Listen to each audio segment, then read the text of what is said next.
My name's Jeff Hughey. I served in the Army from July 29th, 1980 to July 29, 1983. Then I went straight into the National Guard and I retired out of the National Guard July 29 of 2001. So when I got out of the Army, I was a private first class when I got out, but after I got home, my Spec 4 came in.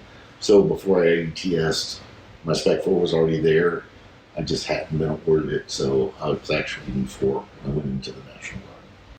I knew from 3 years old, as long as I can remember, that it was always going to be Army. There was never a question about that part of it. When we were kids, we had an Army Navy surplus store down the road, so they carried all surplus from everything, but it was always we'd scratch change and go buy a new hat or something like that, and that would be the coolest thing ever. I was planning on staying in the Army for a little while, but once I got back from Germany, I went to 101st Airborne, and it was a totally different unit from what I was used to. I liked it, learned a lot, but it seemed like it just wasn't the right place for me at the time. Now looking back, I'm thinking that was perfect, but back then, so I knew I wanted to stay in something, and I actually tried to enlist in the Coast Guard. I wanted to be a rescue swimmer, and they said, and I was 21 at the time, they said the next opening would be 2 years away, the next slot to try to get into the class. Well, I'm thinking at that age, 23, man, I'm getting old. So I did Army Reserve. The only Army Reserve at the time was in Orlando, and it was a transportation unit. So I never went in that. I just went straight to the National Guard recruiter and says, I signed up for Army Reserve, but that's not what I want to do. You have a tow unit here, and that's what I was in active Army. And so I went ahead and transitioned into the National Guard right away, but I knew I wanted to stay in. I loved it. It was good. When I first joined, I didn't know what I wanted to do. I wanted to be a Cav Scout. Well, of course, the recruiters have their way, and they talked me into a 13 Echo, which is a cannon fire direction specialist. So I went into, I would have been working in the, I think they called them at the time UNIVAC computers, but you were the ones that set the fires for the guns on the line. So I did that. I went to Fort Sill, went through basic in Fort Sill at first, then went to AIT as a 13 Echo, and me and a couple of guys that were in there didn't like it. So we ended up changing our MOSs, however we had to do it.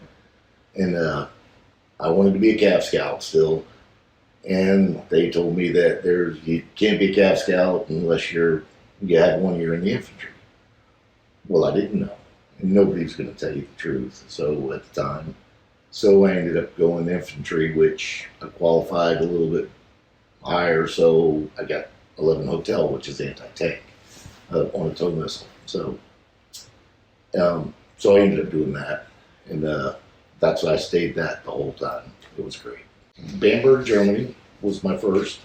Well, let me go backwards a little bit, because once we left Fort Sill, changed our MOS to 13 or 11 Hotel, we ended up going back to Fort Benning for 11 Hotel training. Well, the company that they sent us to was only in their 3rd week of basic.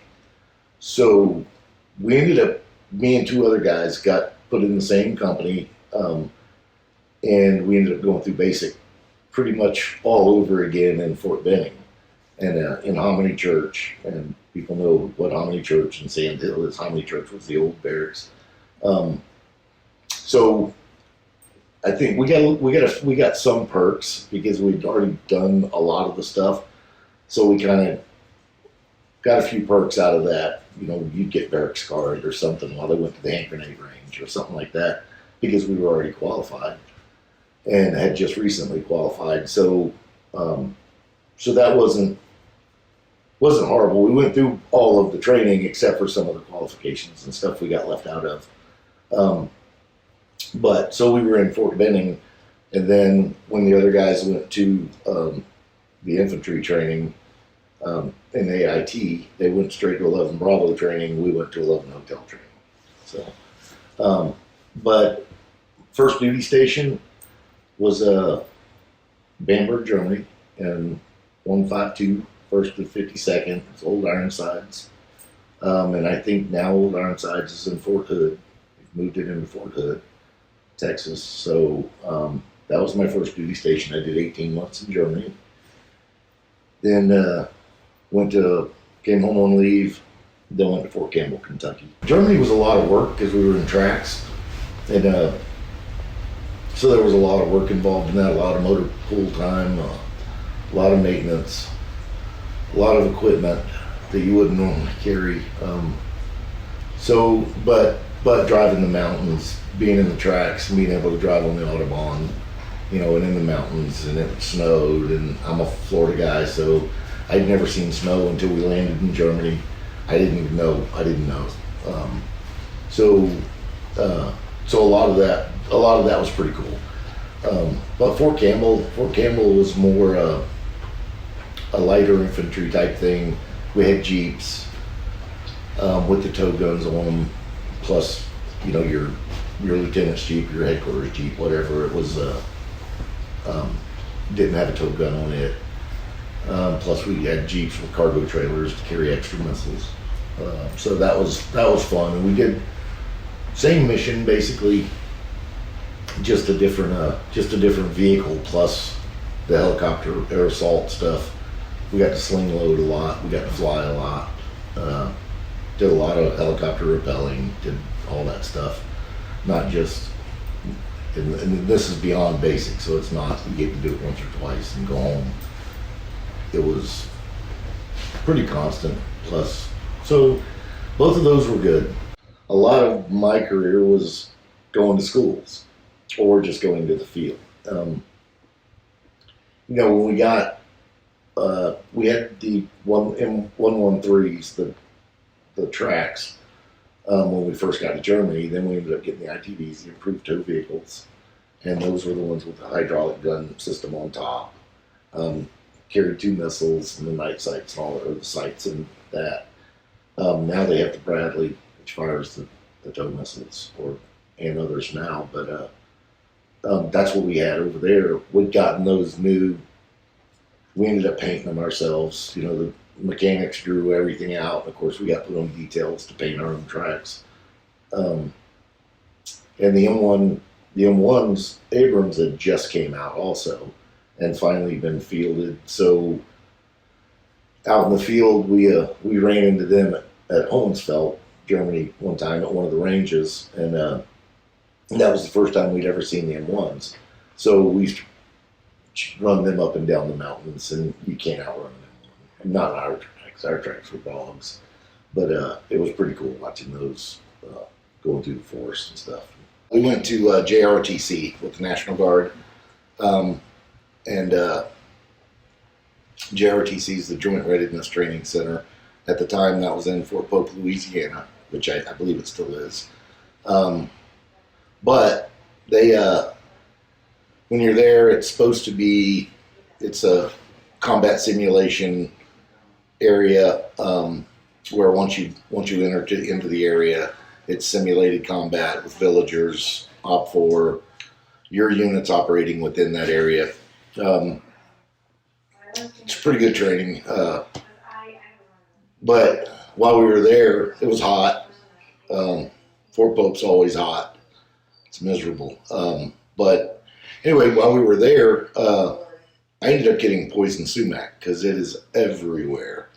And I'm allergic to poison sumac, ivy, all that. So anyway, if for any reason you can be taken out of the game for various reasons, either you're shot, and we're wearing the MILS, the integrated laser engagement system. So if you're shot, well, what they do is you carry a card in your pocket.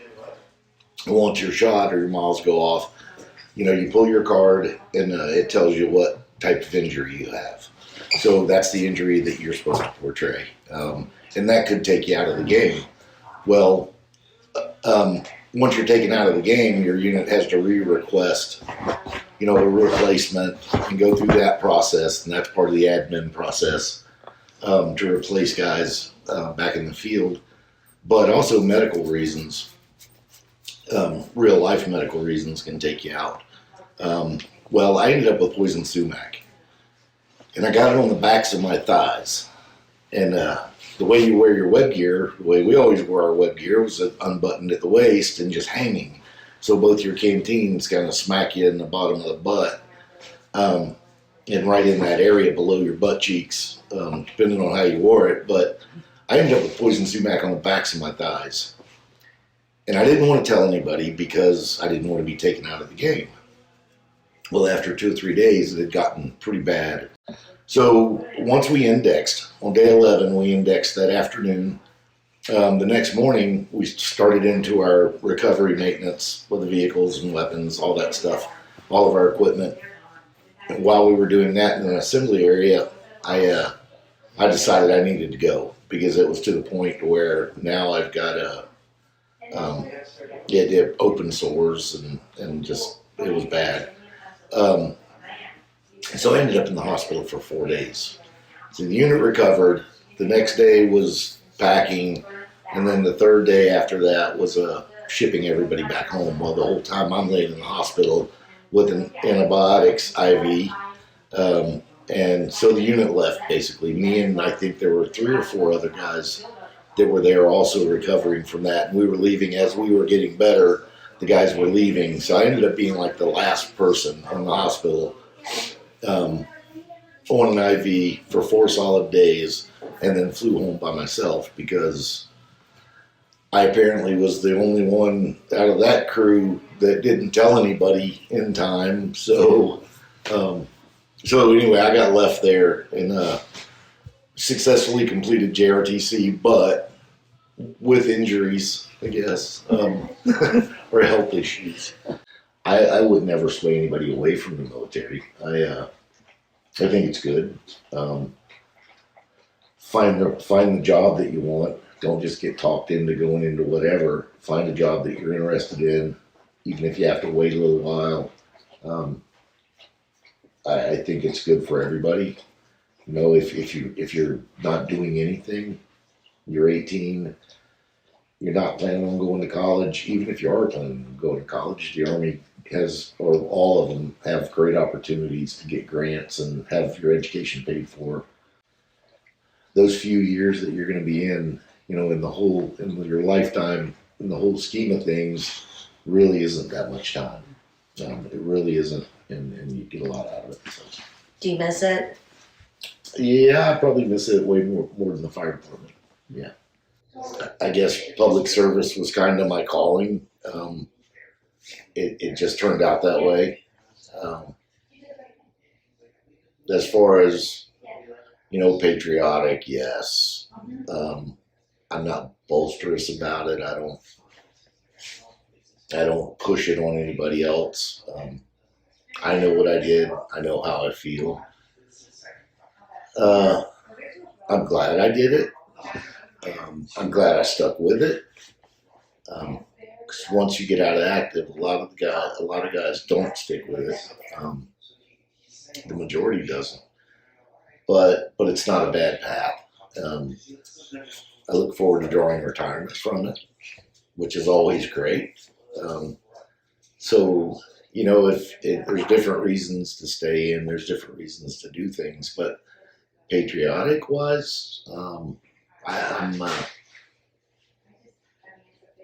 going to brag about anything I did or didn't do, but like I said, that's just part of giving back to somebody else has always just been part of what I've done. So it just seems to be the right thing to do.